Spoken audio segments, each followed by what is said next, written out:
The Great Mother is showing up and being fierce, and with her are the three fates, or the three Norns in Norse mythology. This eclipse is meeting you where you're at spiritually, intellectually, philosophically. All of that is being rewoven on this day. There is going to be a change to the pattern that we have been seeing even since the blood moon eclipse of earlier this month. So hang on to your horses. We've got this. So we will be going over all of this, and I will be sharing that beautiful chart here. I'll show the full chart, and then I will be highlighting different areas as we start going over them so you can see with your eyes what's happening. And I'll also show you what's going on in the Stellarium software so you can take a look at that and confirm everything with the true sky on the astronomical level. But first, I just want to take a moment and say, hey, if you are new to True Sidereal Astrology or True Sky Astrology, you are absolutely in the right place right now. You were called here by the fates, by the gods, by the goddess to experience this whole astrology stuff in a whole new way. And for that, I have a free gift called Unlock the New Zodiac. It's a PDF you can download. Link is in the description, so go grab it and let's get started. So when the sun leaves Leo and enters Virgo, it leaves the point where it is shining a light on our ego, shining a light on how we show up in the world and be our charismatic best selves, to shining a light on how we can be of greater service to the ones we love and to our community as a whole. It's also shining a light on our physical, mental, and spiritual health and well-being. These are three things that we will be definitely addressing in this video, and that's because the solar eclipse itself, which is a partial eclipse. Now, it will not be visible here in the northern hemisphere. It will be visible in the southern hemisphere. So Antarctica, Australia, and New Zealanders. Those are the folks who are going to be able to get their eyes on this prize and see that partial solar eclipse. So now that we're moving out of the place of Leo, what is Virgo bringing to us? Virgo is bringing us 6.5 weeks. That's right. The sun is in Virgo for 6.5 weeks. And it is bringing a sense of completeness, of wholeness. It is definitely a big mama goddess energy. It is enormous. It takes up the most space on the ecliptic in the zodiac. And make sure you like and subscribe so that way you get notified, and click that bell icon and act to be notified, because I am going to be doing another deep dive just on Virgo. But I do want to let you know 48 degrees is a pretty big deal, because that's how long it is on the ecliptic, and that's how long it's in Virgo according to the midpoint method, which was founded by Athen Chementi. But let's get in here. Virgo isn't here to be glamorous.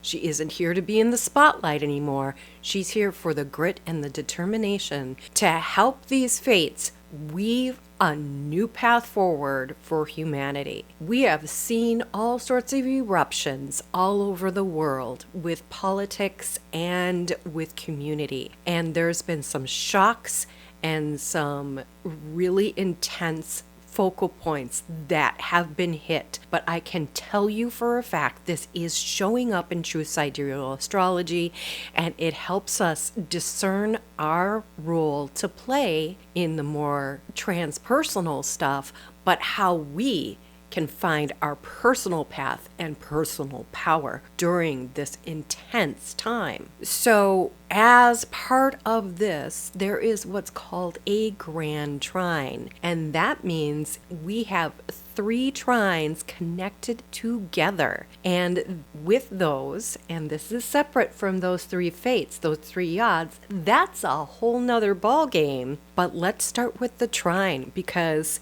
we have our Virgo Sun and Mercury trined up with Pluto on one side and Uranus on the other. And the Sun, Mercury, and the Moon are all together in Virgo, so that's a triple right there. And then when we point over to Pluto in Capricorn, another earth sign, this is a Grand Earth Trine, then we start seeing, oh my goodness, what is really happening here? Because Pluto brings stuff up from the underworld and is challenging us to forge a new paradigm for us. And this is also the Pluto return for the United States. So if you are in the US, you know things have been spicy, dicey, and has been a roller coaster ride. And sometimes it feels like we are completely off the rails and we are traveling across some sort of weird bumpy mountain. And I'm sorry about that. So I'm here too. But I digress. Let's not digress again. I really want to get focused on this. So after Pluto, we look at Uranus in Taurus. And Taurus is the great gardener. It is the bull pulling the plow. It is digging deep, and it is making sure that everything that gets planted is gardened well. And with Uranus there, it is pulling in the transmissions from the outer parts of the universe, pulling in those Uranus star patterns into our bodies and into every branch and tree and leaf and blade of grass and beautiful butterfly and wonderful pet. We are all being recoded during this long transit of Uranus. If you want to know more about that, I'm going to put some links down below for some relevant stuff. So with this Grand Earth Trine, what it is creating is what's called a kite, and not just any kite, a double kite formation. And its tail, or the two tails, they're sort of crisscross tails. They're right next to each other of Mercury and the Sun and Moon, which are conjunct because it's a new moon, and that's what's causing that eclipse. So with the tails there, and then the very tippy top, the apex of these double kites are Saturn and Neptune in Pisces. So think about it. What have you got going on in your Pisces? Do you have any planets there? This is something that's going to affect you in particular at the apex. I have my Saturn there. I have my Saturn return. It is intense. And it is hard to navigate because with Neptune there, a lot of illusions keep coming forward, but then you have to break them down with that Saturn energy. And that is what the kite is pointing out, and that is the highest point it's reaching, is saying it's time to break the illusions and build structure from your dreams. Not from what society tells you, not from what anyone else tells you. I am so glad you're here because this is huge messaging that is coming through this incredible time. So with this, of course, the two wings, we've got Pluto on one side and Uranus on the other. I view kites as lifting us all up on a cosmic wind because there's a creative force.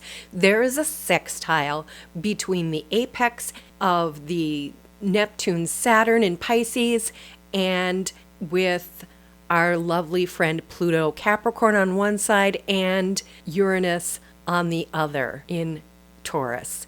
So what that means, those sextiles are the force of creation. We co-create with this divine plan, which has been mapped out for us.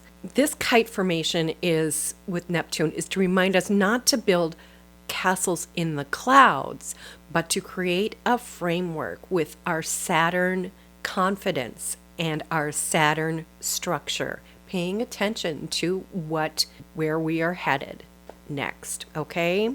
This is a time of putting things into form, clearing away what no longer serves you, because, yeah, Virgo is all about clearing things out, making things organized. But that Saturn Neptune energy in particular, that is at the head of this cosmic wind, which is carrying us forward. So art, writing, building, healing. Don't forget that part. The physical body is essential here, and paying attention to that. Eat well, sleep well, do what you need to do to regulate your nervous system, because the Norns are rewriting the script.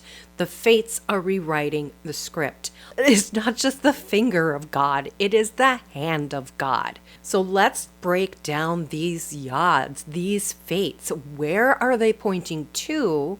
And pay attention again to your chart. And I've got a free chart calculator below, so you can take a look at that. So the first one we're going to be breaking down is the Venus, Mars to Saturn, Neptune. So Venus and Mars are getting together in a sextile, and what's called a quincunx, which is a release and a letting go and a determination to make a change. That brings the apex into Saturn in particular. That is the sharpest point on this apex of this finger of fate, this finger of God. And it is all about healing and the balance of the divine, the yin and yang, the internal, the external, the masculine and feminine. It is finding wholeness in, keeping that sense of wholeness, because guess what? Mars is at one side in Virgo, and Venus is on the other side in Leo. So we have our earth and our fire interacting there, creating this incredible point where we can restructure how we view one another. Because we're not put on this planet to hate one another. We're put on this planet to learn to love one another. And Pisces is definitely the sign of welcome and peace. We need to do this, and we need to balance our appreciation of the masculine and feminine as co-equals and co-creators in the wholeness of the one. And that includes all levels on the spectrum, because everybody has the seed of each within them. All right? The second point of fate, the second yod, is Pluto. And Saturn and Neptune are making a sextile together, creating something new, saying we need to drastically let go of things, as the spotlight is on feminine sovereignty. Venus in Leo. Leo is sovereignty, it is charisma, it is a crown, it is power. And Venus is the divine feminine in power. Think of Queen Elizabeth I. This is extreme power. This is sensuality, sexuality of the feminine. She can fully express herself and be a whole human and still be divine and sovereign over herself, her will, her life, and her body. This is what is being spoken. This is what the fates are saying. Pluto is saying it's time to tear down anything that gets in the way with that. The South Node, it's like, yeah, karma's gonna be a bitch for anybody who doesn't start paying attention and listening to the voices of women over the next few years. And the third, and certainly last, and certainly not least, finger in this hand of God, Goddess, the universe, the force be with you, whatever it is. Live long and prosper, my Vulcan friends.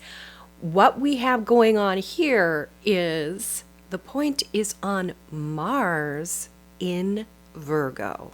So Saturn and Neptune together are creating a sextile with with Uranus in Taurus.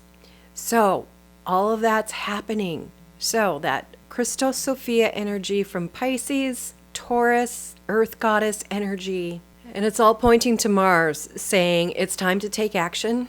It's time to break old cycles. It's time to stand in defense of what is right and what is true and what serves in the entirety of humanity, not just a small portion of the elite few. This is about society. This is about humanity as a whole. And the universe is here to tell us and to guide us. And we can either go along with it or get hit upside the head by 3 2x4s all at once and get our thinking straightened out the hard way. I would rather myself dive deep into these energies and integrate them into my life to make sure that I am in alignment with my higher power and the flow and energy and cycles of the universe. These overlapping, crisscrossing fingers of God, the ancients called them the three fates or the three Norns. One spins, creating the thread. One measures, measuring the thread. One cuts. But who are the weavers? We are. Let us weave a more beautiful tapestry together. So let's look at the eclipse itself.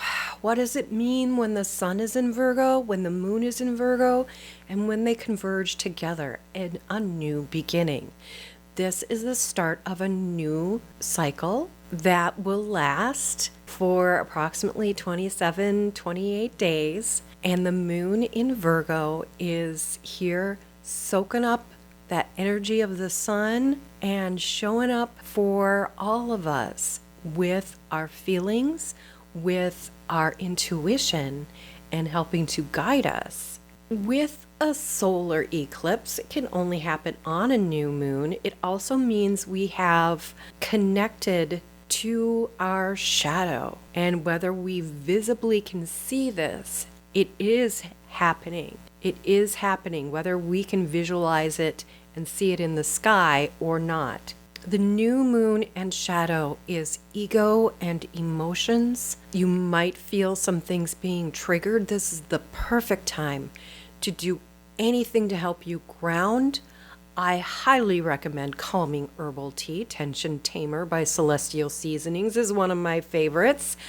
And really sitting down and meditating on, journaling, singing, creating a vibration with either some chimes or crystal healing bowls or your favorite meditation music. This is the perfect time to integrate that and explore what have you let go of and what do you still need to let go of from ego in order to balance your inner emotional tides. This is a time for us to reset under this moment of darkness and accept our darknesses within, because true light working isn't about always dancing in the sunshine. It means taking your light and going in and creating your shadows with love, with caring, and with attention, and seeing what is needed to make yourself whole and bring them up, just like Persephone comes up out of the underworld every year. So too your shadow can come up and be with you and support you in the light as it has provided you support in your darkest times. Our shadows are formed out of our most difficult moments in our lives, and learning to work with them and reframe them is the work of eclipse magic. With Virgo being the embodiment of the great goddess, providing everything we need to live by, being the one where this is happening in and through, it is a time for greater clarity of stripping away the illusions of healing our soul selves and our physical selves and finding how we can be of our best service to ourselves and others. Because greatness isn't about climbing to the top of the mountain and shouting and yelling and keeping everybody else down. Greatness is found in the impact you have on improving other people's lives.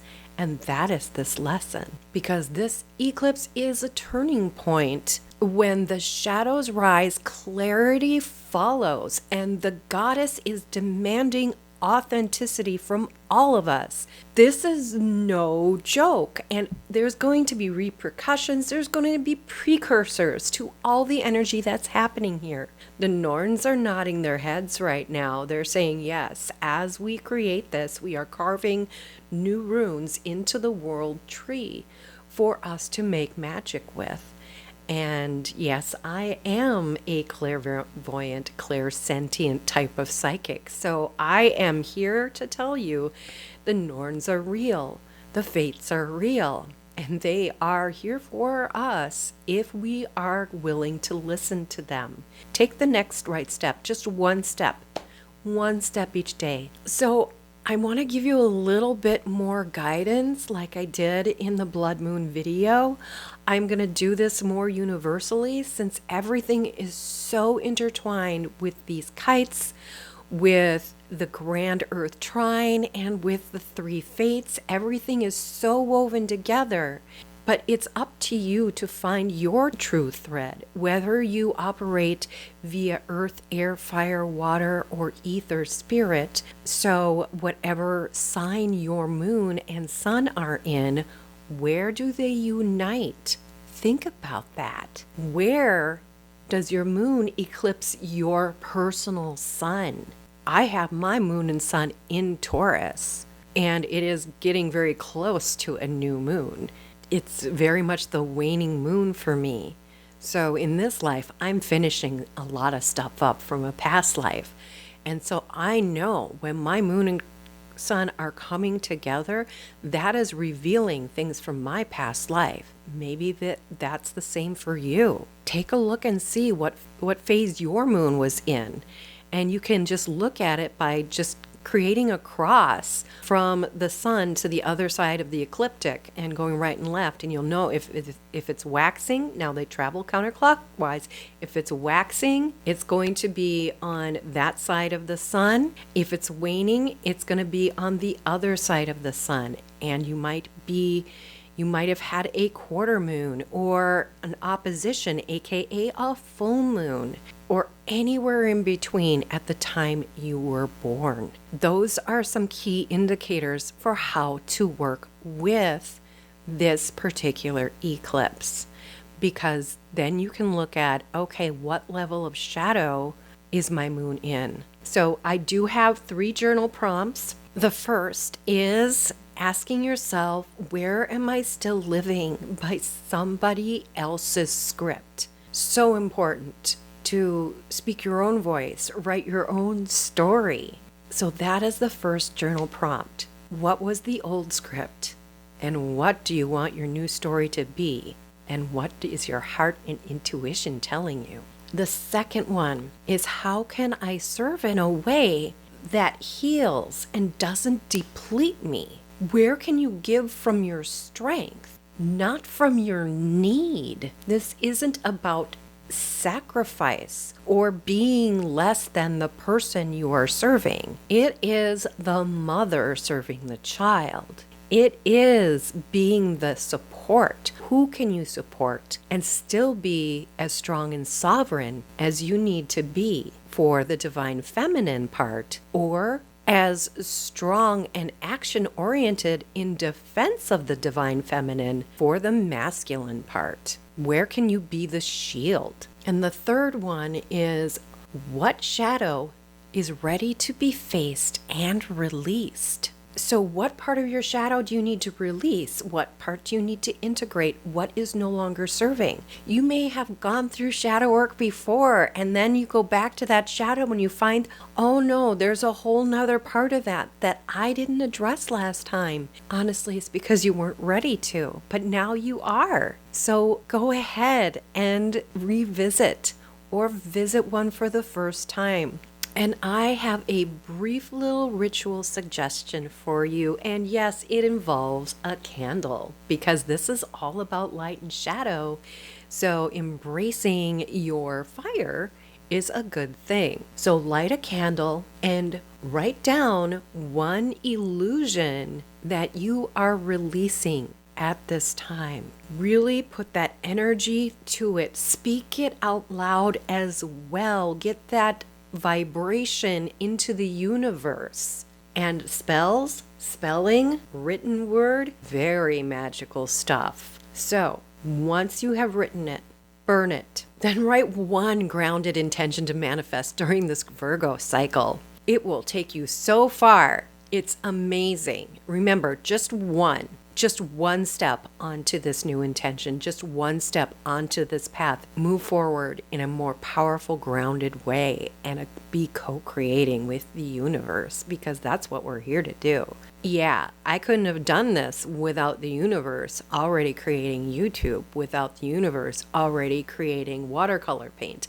The universe is here to show us how we can align with it in true sidereal astrology. And if you haven't gotten my Unlock the New Zodiac, you're gonna want to grab that because I've got big plans coming in October that I will be revealing over the next couple of weeks. So grab it and comment below with your biggest takeaway from this video. We need to get together as community in the comments, and I am here for you. If you have any questions, you can reach out to me. I do have services available for one-on-one interaction with you on my website. And I'm here for you, and I love you, and I am loving this new Virgo cycle. So much more wonderful things to come through Harmony Goddess Astrology and the new space I am creating for all of you tease. So if you want to learn more about what these cycles have to offer for you, and I'm just going to suggest that maybe go back and look at the blood moon eclipse right here so you can see where this waning moon, and there's some more specific prompts in there for specific journaling based on your true sidereal moon and rising signs. So check that one out here, and I'll see you in the next video. Stay shiny, stay brave, and embrace your star power.